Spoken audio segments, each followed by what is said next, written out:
Assalamualaikum warahmatullahi wabarakatuh. Saya Yudi Pramuko, tukang donat dari Padang YouTuber tertua di semesta. Besok hari Jumat, sekarang hari Kamis, tanggal 28. Besok insya Allah tanggal 28 Mei 2021 akan diputus ya, vonis hakim untuk Habib Rizik Syihab di Pengadilan Negeri Jakarta Timur, yang mana jaksa menuntut 2 tahun penjara, 2 tahun penjara dan untuk Habib Rizik untuk kasus kerumunan di Megamendung dan di Petamburan, kalau nggak salah begitu ya, di Megamendung 10 bulan. Dan juga jaksa penuntut umum itu melarang Habib Rizik menjadi pengurus dari ormas selama 3 tahun. Itu yang pertama. Dan kemungkinan, karena ini sifatnya pengadilan politik dan bukan hukum, kemungkinan Habib Rizik tidak bebas murni. Apalagi menurut perkiraan dari perkiraan dari penasihat hukum itu, kalau nggak khawatir dengan keadaan dirinya hakim ya, kalau tidak khawatir tentu dia bisa independen dan bisa memutus bebas murni, itu harapannya. Tetapi kita tahu hakim adalah manusia, dan ini menurut Rizal Ramli sidang bukan persidangan hukum tapi persidangan politik. Karena kita tahu siapa Habib Rizik yang melakukan kritik-kritik yang sangat keras dan tajam terhadap ketidakadilan, apalagi 3,5 tahun dia diperlakukan dengan cara yang tidak semestinya, karena tidak boleh pulang, diisolasi, tidak dihadang untuk pulang, dan setelah pulang dia dikuyo-kuyo, 6 pengawalnya ditembak mati. Ini luar biasa ya, percobaan pembunuhan juga dilakukan berkali-kali oleh penguasa terhadap Habib Rizik, dan sekarang hanya untuk kasus kerumunan hanya Habib Rizik yang disidang dan dituntut 2 tahun. Luar biasa. Jadi kira-kira berapa tahun Habib Rizik akan diputuskan, dan apakah dia tidak bisa menjadi juru kampanye untuk mendukung calon presiden tertentu karena dilarang bergabung pada ormas selama 3 tahun menurut tuntutan jaksa.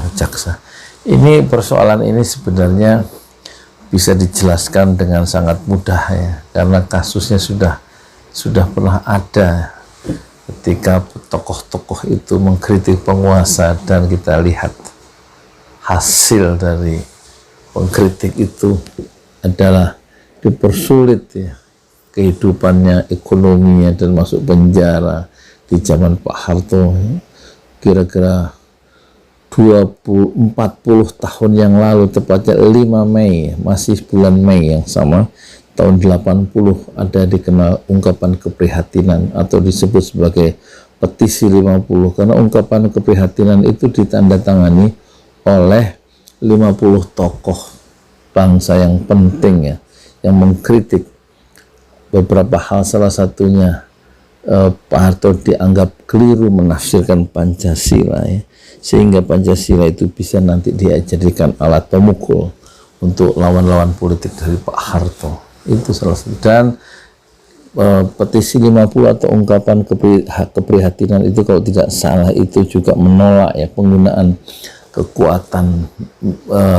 kekuasaan yaitu ABRI untuk menekan lawan-lawan politik dari Pak Harto.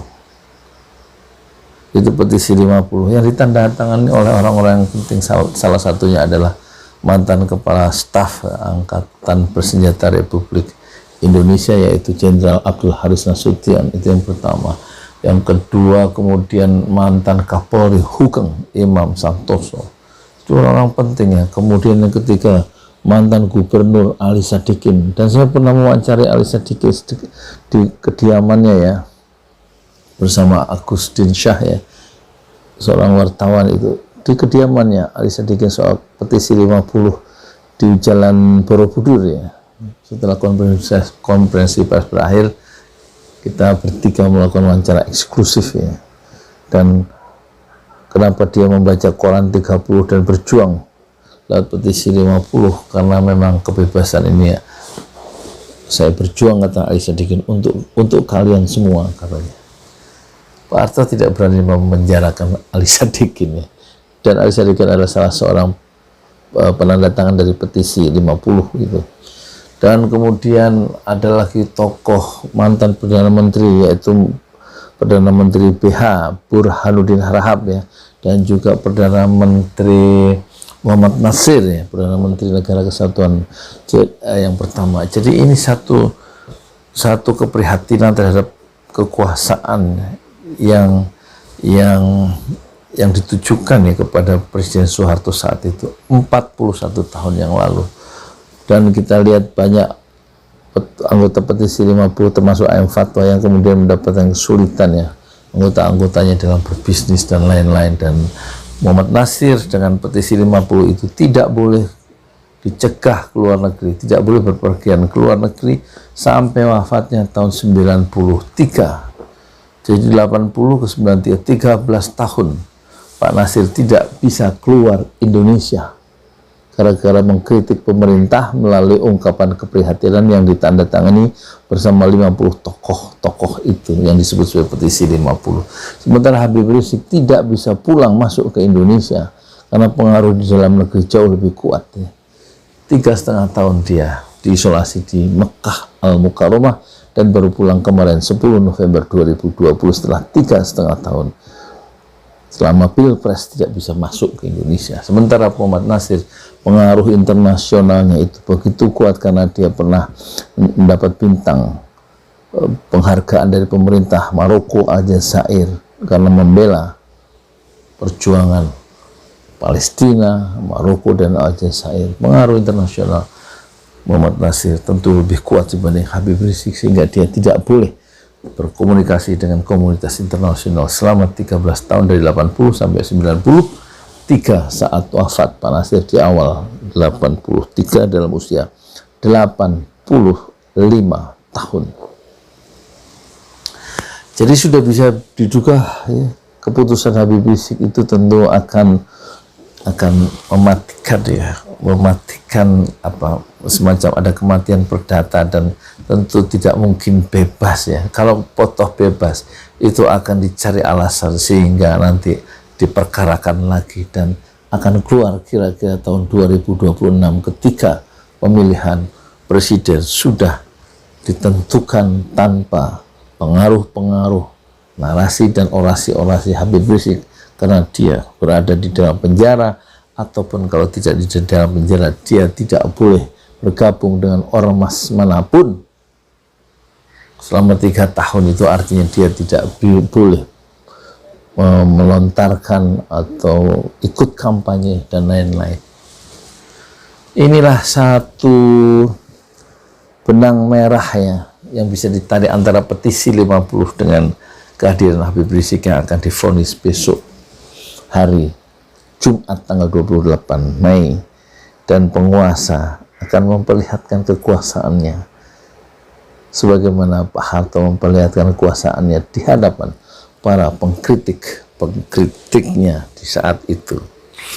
Indonesia hendaknya selalu belajar dari kesalahan masa lalu ketika pengkritik di masa Pak Harto itu semuanya dimasukkan penjara, meskipun mereka bukan orang-orang jahat, dan juga mereka diperlukan manuver-manuver mereka dipersempit, hidup mereka dipersempit karena pernah mengkritik kekuasaan dalam konteks petisi 50. Dan kita berharap, manusia boleh berharap, tetapi harapan terbaik hendaknya kita gantungkan kepada Allah Subhanahu wa Ta'ala saja. Selamat kita menyaksikan takdir Allah berlaku besok, dan manusia hanya tinggal menerima. Sayudi Pramuko, tukang donat dari Parung, itu tertua di semesta. Fasbir sabrun jamilah, bersabarlah dengan kesabaran yang indah. Assalamualaikum warahmatullahi wabarakatuh. Kejutan-kejutan biasanya akan terjadi dalam sebuah peristiwa sidang yang sangat syarat oleh muatan yang bersifat politis dan biasanya unpredictable, tidak bisa diperkirakan kecuali oleh penguasa itu sendiri. Hakim tidak mungkin independen dalam situasi seperti sekarang ini. Kita tunggu apa yang terjadi. Assalamualaikum warahmatullahi wabarakatuh. Saya Yudi Pramuko, tukang donat dari Parung YouTuber tertua di semesta. Hari ini hari apa ini? Hari Senin ya. Hari Senin tanggal berapa ini? Tanggal 25 apa 24? Pokoknya tanggal 24 saya punya gaji dari YouTube itu 5.202.000. Tadinya saldonya 0 rupiah ya, 0,00. Jadi yang 3 juta akan saya berikan istri saya, yang 2 juta saya berikan ya 1 juta saya berikan anak saya untuk nambah DP motor 3 juta. Malum dia belum punya motor, cicilan terpaksa ya untuk kerja dia hari tanggal 27. Cicilan satu bulan itu 1.100.000 selama 23 bulan, uang mukanya 3 juta, saya tambahin 1 juta, udah ada DP 2 juta. Nah yang 1.200.000 itu saya sumbangkan untuk perjuangan Palestina, untuk kemerdekaan Palestina dan membantu terutama orang-orang yang terluka di rumah sakit Indonesia. Dan saya mengajak para penonton di 5 benua, saya akan mendedikasikan channel pesantren Ojo Lali untuk mengumpulkan donasi untuk membantu Palestina, khususnya nanti dananya akan saya serahkan lewat Mercy ya, melalui Pak Ihsan Tholib, keluarga Tholib yang memang dulu berinisiatif dan jurnalis Udin dan Mercy membangun rumah sakit Indonesia di Gaza ya. Silakan untuk mendonasikan dana untuk perjuangan Palestina, dan saya mulai mendonasikan dana saya dari gaji YouTuber 1.200.000 dan tersisa 2.000 ya. Kirimkan insya Allah ke rekening ya, satu rekening saja, BCA 700-511-6821 ya. Silahkan berlomba-lomba untuk amal jariah, ta'awanu 'alal birri wat taqwa. Tolong menolonglah kalian dalam kebaikan dan takwa. Wala ta'awanu, jangan kalian tolong menolong 'alal ismi wal udwan, dalam dosa dan permusuhan. Silahkan, dana yang terkumpul akan kami tulis di setiap edisi tentang Palestina di channel pesantren Ojo Lali, dan mohon disebutkan nama. Kalau tidak berkenan nama disebutkan hamba Allah, bisa dikirim ke WA ini ya, 081212006145 untuk konfirmasi. Dan kami tekankan, dana ini kami serahkan sepenuhnya melalui Mercy ya, melalui Pak Ihsan Tholib yang kemarin melalui Pak Agus mengirimkan wakaf dari Yayasan Wakaf Silaturahim ya, 100 buah Al-Quran ke Yayasan Pesantren Ojo Lali Indonesia, dan saya terima sendiri. Terima kasih atas Quran wakafnya dari Radio Rasil, terutama dari Yayasan Wakaf Silaturahim.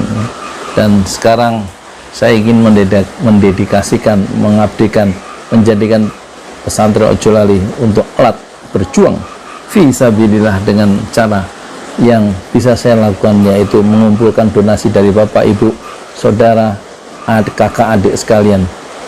Niatkanlah, luruskanlah niat untuk berjuang fi sabilillah melalui amwal, melalui harta. Terima kasih, saya Yudi Pramoko, YouTuber tercuah di semesta Fasbir Sabron Jamila. Bersabarlah dengan kesabaran yang indah. Assalamualaikum warahmatullahi wabarakatuh.